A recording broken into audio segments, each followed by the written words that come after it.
हमने हमारे पिछले पॉडकास्ट के अंदर एक काफ़ी इंटरेस्टिंग टॉपिक को डिस्कस किया था, जो कि था आगोरी प्रैक्टिसेस के ऊपर, उनकी लाइफस्टाइल के ऊपर, वो किस तरह से जीते हैं, वो क्या होते हैं सबसे पहले तो। क्योंकि कम्युनिटी का एक जो एक काफ़ी डिफरेंट पर्सपेक्टिव हमारे दिमाग में बैठ गया है कि आगोरी जो है वो ऐसे होते हैं, वो ह्यूमन का फ्लैश खाते हैं, मांस का सेवन करते हैं, वो कहीं ना कहीं अल्कोहल भी लेते हैं। तो ये सारी जो चीज़ें हैं वो एक्चुअल में क्या है, इसके लिए हमने ये पॉडकास्ट सीरीज स्टार्ट की थी। और पिछले पॉडकास्ट में हमने इसका कुछ हिस्सा जो है वो कवर किया था। वैसे ये पर्टिकुलर साधना के टॉपिक को, और उसमें भी शिव की साधना जो है वो काफ़ी ज़्यादा वास्ट टॉपिक है, लेकिन उसमें जो आघोरी का टॉपिक है, आघोरी की जो साधना होती है, अघोर तंत्र जो होता है, उसके ऊपर हमने थोड़ा सा डिस्कशन किया था। आज के इस पॉडकास्ट में हम उस पर्टिकुलर चीज़ को एक्सटेंड करेंगे, ये उसका ही पार्ट 2 है। तो हमने पिछले पॉडकास्ट में बेसिकली आपको इंट्रोड्यूस किया था कि आगोरी एक्चुअली होते कौन। उसके बाद हमने आपको कुछ ऐसे बिलीव्स बताए थे कि उनकी क्या एक्चुअली सोच होती है, उनका माइंडसेट कैसा होता है, वो अपनी डेली लाइफ में किस तरह से सोचते हैं, वो अपने दिन को किस तरह से स्टार्ट करते हैं, वो कौन सी सोच लेके अपने जीवन में आगे बढ़ते हैं। इसके ऊपर हमने थोड़ी सी बात की थी। आज के इस पॉडकास्ट में हम आपको बताएंगे कि कौन सी ऐसी रिचुअल प्रैक्टिसेस हैं जो कि वो फॉलो करते हैं, और स्कल उनका साइन क्यों है, वो स्कल अपने साथ क्यों रखते हैं, ह्यूमन स्कल को। तो इसका भी एक इंटरेस्टिंग पॉइंट है, उसको भी हम थोड़ा सा डिस्कस करेंगे। और इसके अलावा कुछ ऐसे आगोरी साधुज होते हैं जो कि मेडिकल प्रैक्टिसेस भी करते हैं, मतलब कि किसी इंसान को कोई दिक्कत आ रही है उनकी हेल्थ के रिलेटेड, तो वो आगोरी के पास जाते हैं, वो कुछ ऐसी प्रैक्टिसेस करते हैं, रिचुअली फॉलो करते हैं, कुछ ऐसी चीज़ें करते हैं, और उससे वो उनको काइंड ऑफ एक मेडिसिन प्रोवाइड करते हैं, और उससे वो इंसान जो है वो ठीक हो जाता है। तो उसके ऊपर भी थोड़ी सी बात करेंगे कि ये हीलिंग का प्रोसेस क्या होता है। तो काफ़ी ज़्यादा इंटरेस्टिंग पॉडकास्ट होने वाला है। तो आप अगर इस पॉडकास्ट को एंड तक देखोगे तो आई एम श्योर कि आप जो सोसाइटी की ये जो फेक इन्फॉर्मेशन के बीच फंसे हुए हो, आप वहाँ से बाहर निकल जाओगे और कहीं ना कहीं एक ट्रस्टवर्दी फैक्टफुल इन्फॉर्मेशन को अपने साथ लेकर आगोरी का ये जो एक फेक पर्सपेक्टिव है उसको चेंज कर पाओगे। तो शुरू करते हैं आज के इस पॉडकास्ट के सबसे पहले पॉइंट के साथ, पहले टॉपिक के साथ, जो कि है कुछ ऐसी रिचुअल प्रैक्टिसेस जो कि आगोरी स्पेशली परफॉर्म करते हैं। और इन्हीं रिचुअल प्रैक्टिसेस के लिए कहीं ना कहीं वो जाने भी जाते हैं। जो सबसे पॉपुलर प्रैक्टिस है उनकी, वो है कैनिबलिज्म, मतलब कि मनुष्य का मांस जो है वो खाते हैं। तो इसके पीछे का कोई ऐसा पर्टिकुलर रीज़न नहीं है, वो उन्हें सिर्फ एज अ फूड ही ट्रीट करते हैं।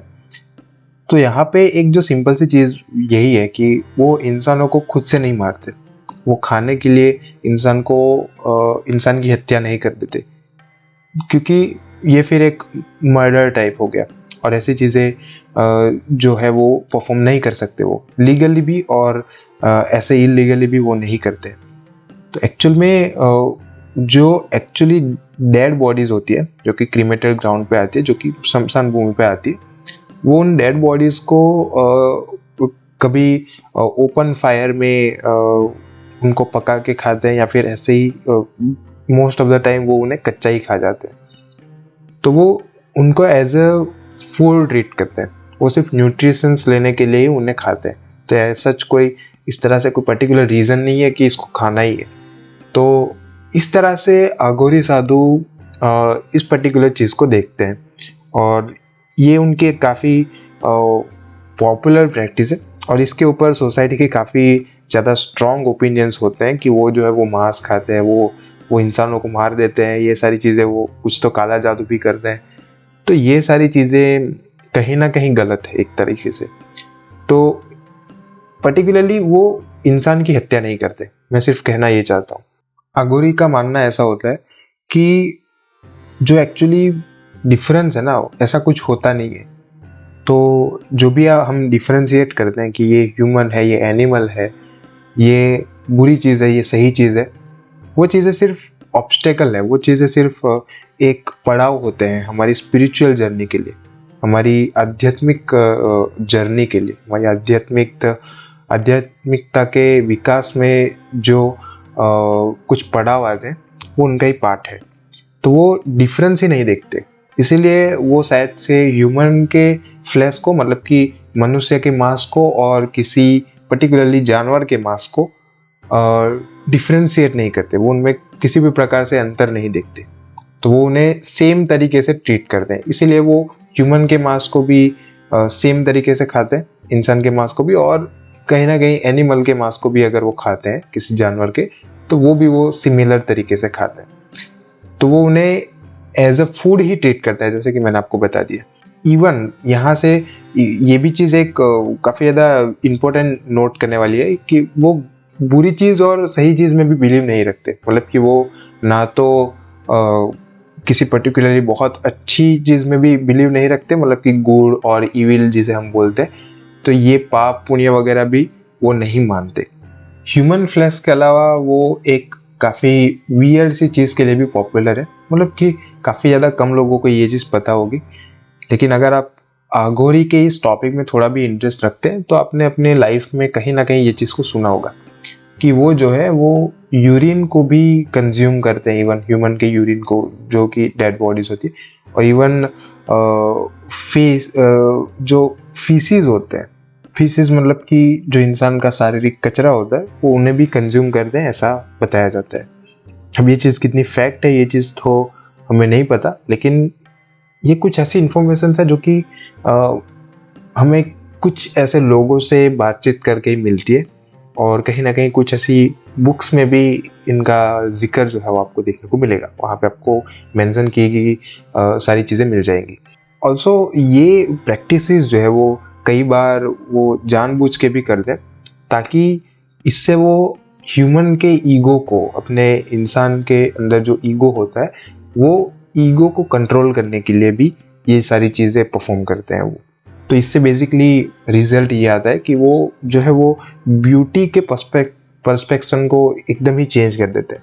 वो इस तरह से ब्यूटी को देखते ही नहीं है कि इंसान किस तरह से बाहरी रूप से दिखता है, इंसान कितनी स्वच्छता से रहता है, तो ये सारी चीज़ें उनके लिए इतना मैटर नहीं करती। तो ये जो ईगो है या फिर ये जो हमारे बिलीव्स है, उनसे काफ़ी ज़्यादा डिफरेंट एक सोच में, एक डिफरेंट वे में वो सोचते हैं, और इसी के लिए ये कुछ कुछ ऐसी प्रैक्टिसेस हैं जो कि वो जानबूझ के भी परफॉर्म करते हैं।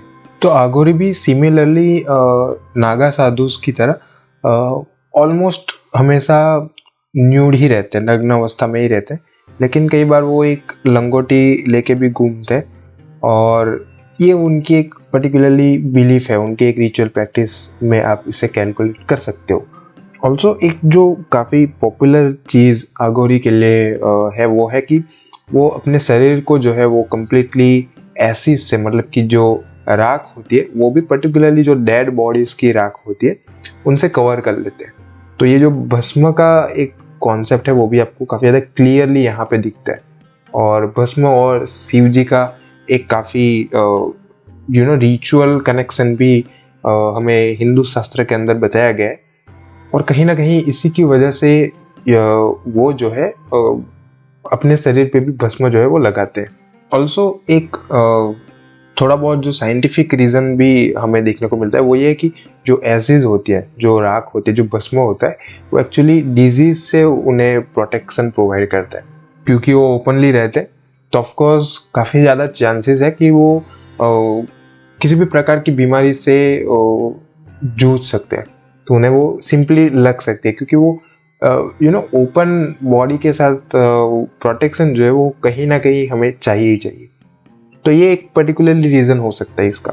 तो हमने ये तो बात कर ली उनके कुछ ऐसे रिचुअल प्रैक्टिसेस के बारे में। अब थोड़ी सी बात करते हैं उनके साइन के बारे में कि एक्चुअली वो स्कल क्यों अपने साथ रखते हैं।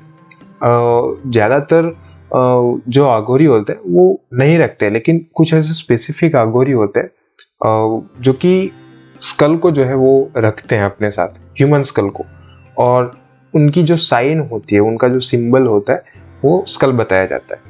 तो इसके पीछे का क्या रीज़न है पर्टिकुलरली, ये जानने की ट्राई करते हैं। बेसिकली आगोरी की जो जर्नी होती है वो जैसे ही स्टार्ट होती है, वो हमेशा से अपनी शुरुआत जो है वो अपनी साइन को, अपने सिंबल को, यानी कि ये जो ह्यूमन स्कल होता है उसे ढूंढने से करते हैं। तो वो सबसे पहले उस पर्टिकुलर ऑब्जेक्ट को ढूंढने जाएंगे और क्रीमेशन ग्राउंड पे जाके उस ऑब्जेक्ट को ढूंढेंगे और वहाँ से उनकी रिचुअल प्रैक्टिसेस स्टार्ट होती है। फिर उसके बाद तो जो उनका अघोर तंत्र का जो कॉन्सेप्ट होता है वो वहाँ से स्टार्ट होता है। उसके ऊपर तो एक अलग से पूरा पॉडकास्ट ही बन जाएगा मेरे हिसाब से, क्योंकि अघोर तंत्र एक काफ़ी इंपॉर्टेंट चीज़ है और वो अपने आप में काफ़ी वास्ट टॉपिक है। तो एनीवेज वहाँ पे नहीं जाते, अभी यहाँ पे ही रहते। हमारी जो साइन का कॉन्सेप्ट है उसके ऊपर बात करते हैं कि ये जो स्कल का कॉन्सेप्ट है वो बेसिकली यही है कि जैसे वो उनकी आगोरी की जर्नी इनिशियलाइज करेंगे, वो सबसे पहले एक ऐसे ऑब्जेक्ट को ढूंढेंगे और ऑल्सो वो कभी बोन्स भी रखते हैं अपने साथ में। तो आपने देखा होगा कि कुछ फोटोग्राफ्स में हमें दिखाया जाता है आगोरी के साथ स्कल वो जो है अपने साथ रखते हैं। ऑल्सो फोटो में हमें कभी कभी कुछ हड्डी भी दिख जाती है और क्लियरली वो सारी चीज़ें एनिमल की नहीं होती, मोस्ट ऑफ द टाइम वो ह्यूमंस की होती है। तो ये उनका एक एक सिग्नेचर है, वो उनका एक साइन है, वो दिखाता है कि वो अघोरी है। इसके पीछे के कुछ और रीज़न भी जानने की ट्राई करते हैं। तो बेसिकली जो स्कल होता है उनका एक और इंटरेस्टिंग उपयोग भी करते हैं। तो उन्हें यूज़ करते हैं एज अ बाउल, उन्हें एज अ एक कटोरे की तरह भी यूज़ करते हैं। तो बेसिकली वो सारा खाना या फिर जो भी वो खाते हैं वो उसमें रखते हैं। और इवन वो देखा जाए अंदर से वो काफ़ी ज़्यादा काइंड होते हैं एक तरीके से। तो हाँ, उनका बिहेवियर थोड़ा सा एंगर की साइड होता है, लेकिन वो काइंड होते हैं अपने हार्ट से, अपने दिमाग से, ठीक है। तो इसकी वजह से वो कभी कभी इसी पर्टिकुलरली बाउल से जो स्कल होता है उसी से जो डॉग्स होते हैं या फिर जो कैट्स होते हैं उन्हें खाना भी खिलाते हैं वहाँ से। तो ये भी उनके काइंडनेस का एक काफ़ी एक बड़ा एग्जाम्पल है। एक मिथ भी काफ़ी पॉपुलर है जो कि भगवान शिव के अराउंड है। तो ऐसा बताया जाता है कि एक बार भगवान शिव ने जो है वो ब्रह्मा के एक सिर को काट दिया था। तो उन्हें फोर्सफुली उस पर्टिकुलरली कटे हुए सिर को लेके सोसाइटी में पूरी की पूरी सरहद में चारों तरफ घूमने को बताया गया था। तो इसी पर्टिकुलर एक रीज़न से वो उन्हें कॉपी करने की ट्राई करते हैं आगोरी जो होते हैं, और वो भगवान शिव की तरह स्कल को जो है वो अपने साथ में लेके घूमते हैं। तो ये भी एक रीज़न हो सकता है। देखो, रीजंस काफ़ी सारे हो सकते हैं, क्योंकि माइथोलॉजी इसीलिए माइथोलॉजी बताई जाती है क्योंकि उसके कोई पर्टिकुलरली कोई ऐसे नियम नहीं रहते। नियम होते भी हैं तो वो लोकेशन पे चेंज हो जाता है। मतलब कि आप अभी यहाँ पे इस तरह से पूजा कर रहे हो, कहीं और जाओगे तो वहाँ पे चीज़ें चेंज हो जाएगी। तो यही एक पॉइंट है कि यहाँ पे मल्टीपल रीजंस हो सकते हैं। कोई आगोरी जो है वो शायद से इस तरह से बिलीव रख के कोई चीज़ परफॉर्म कर रहा है, कोई दूसरा आगोरी जो है वो कुछ पर्टिकुलर और चीज़ कर रहा होगा। तो ये सारी चीज़ें तो रिलीजियस कॉन्सेप्ट्स में होनी ही होनी है। ऑल्सो आगोरी जो होते हैं वो एक काफ़ी यूनिक कॉन्सेप्ट पे भी बिलीव रखते हैं, जो कि है जब इंसान की मृत्यु हो जाती है तो उसकी जितनी भी स्पिरिचुअल पावर है, उसकी जितनी भी एनर्जी है लाइफ की, वो सारी अपने ब्रेन में, अपने ब्रेन के स्कल में जाके रह जाती है, वहाँ पे जाके वो स्टिक हो जाती है। तो इसकी वजह से वो जो भी इंसान की डेथ हुई है उस पर्टिकुलर डेड बॉडी के स्कल को लेके वो वहाँ से वो कहीं ना कहीं वो जो उनकी लाइफ एनर्जी है उसको इस्तेमाल करने के लिए या फिर उससे कहीं ना कहीं हेल्प लेने के लिए वो इस पर्टिकुलर चीज़ को रखते हैं। तो ये भी एक बताई गई चीज़ है, और काफ़ी सारे ऐसी चीज़ें जो कि बताई जाती है, लेकिन ये कुछ पॉपुलर चीज़ है। ऑल्सो आगोरी इस तरह से भी बिलीव रखते हैं कि कुछ ऐसे मंत्र या फिर तंत्र विद्या का उपयोग करके या फिर कुछ ऐसे चीज़ों को ऑफर करके, फॉर एग्जांपल अल्कोहल हो गया, तो कभी कभी वो सारी चीज़ों को रखते हैं वहाँ पे, ऑफर करते हैं डेटी को या फिर किसी भी स्पिरिट को। और जो स्पिरिट्स होते हैं, जो आत्मा होती है किसी और इंसान की, वो जो कहीं ना कहीं हम उसे एक नेगेटिव एनर्जी भी कह सकते हैं, लेकिन उनके लिए वो नेगेटिव एनर्जी जैसा कुछ नहीं होता, वो उनका कॉन्सेप्ट ही नहीं है पॉजिटिव नेगेटिव। तो वो जो एनर्जी होती है, वो जो इंसान की स्पिरिट होती है, वो उन्हें कहीं ना कहीं उनसे हेल्प लेने के लिए उन्हें बुलाते हैं और इस तंत्र विद्या का उपयोग करते हैं वो वहाँ पे, और वो अपने खुद के लिए करते हैं। वो कभी भी किसी और इंसान के लिए ये सारी चीज़ें नहीं करेंगे, वो कभी भी सोसाइटी के लिए ये सारी चीज़ें नहीं करेंगे, वो कभी भी अपने आसपास के एनवायरनमेंट के लिए ये सारी चीज़ें नहीं करेंगे। वो जो भी करते हैं वो अपनी खुद की स्पिरिचुअल जर्नी को अपग्रेड करने के लिए, फास्ट करने के लिए, जल्दी से जल्दी सारी चीज़ें ख़त्म करने के लिए वो सारी चीज़ें परफॉर्म करते हैं। अब जो हमारा आखिरी पॉइंट है इस पॉडकास्ट का, उसके ऊपर थोड़ी सी बात करते हैं, जो कि है उनकी मेडिसिनल प्रैक्टिसेस जो वो परफॉर्म करते हैं और इंसानों को वो ठीक करते हैं। तो काफ़ी सारे जो इंसान होते हैं जो कि ऑलरेडी